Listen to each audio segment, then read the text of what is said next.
Hi, this is Vincent LaFerre And Tab Furshaw from FreeFly with a behind-the-scenes view of the first short shot with the MōVI. Yep.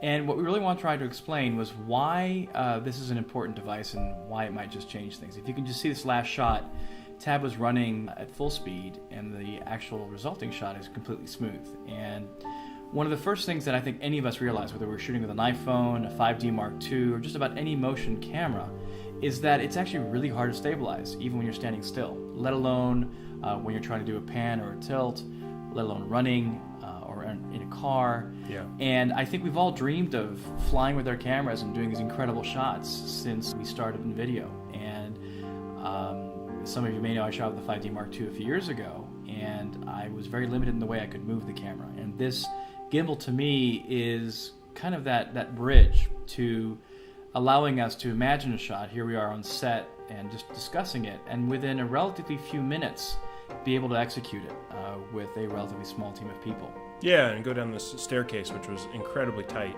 and I could barely fit down just myself, and to be able to pull off that shot going down, it was pretty cool. And there's the handoff, and you saw the camera moved in the behind the scenes, but look at how smooth it is here. And the reality is cinema is about working with other people, it's about working with other professionals, and that's the beauty of it. But we don't always have that at our availability or at our disposal.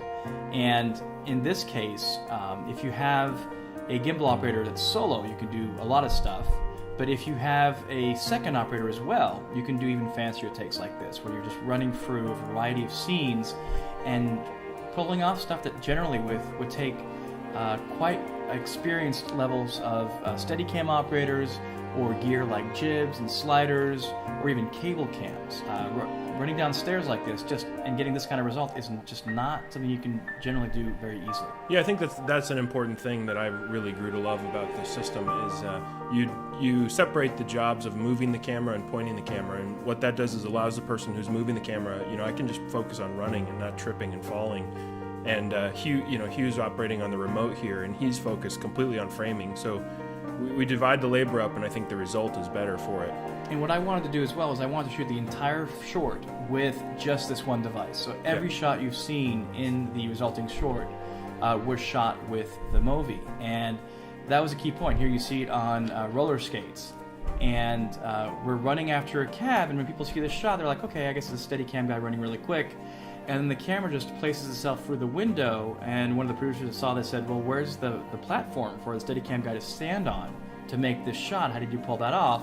And then here, John pulls away from the cab and keeps writing, and then people go, well, how did you do that? And the reality is, in the cinema world, we have lots of limitations, and this tends to really eliminate them. That's why I find that at the start, this is an incredibly exciting piece of future technology that will really be applicable to high-end filmmakers in Hollywood, all the way down to indie filmmakers all over the world, pretty much. Yeah.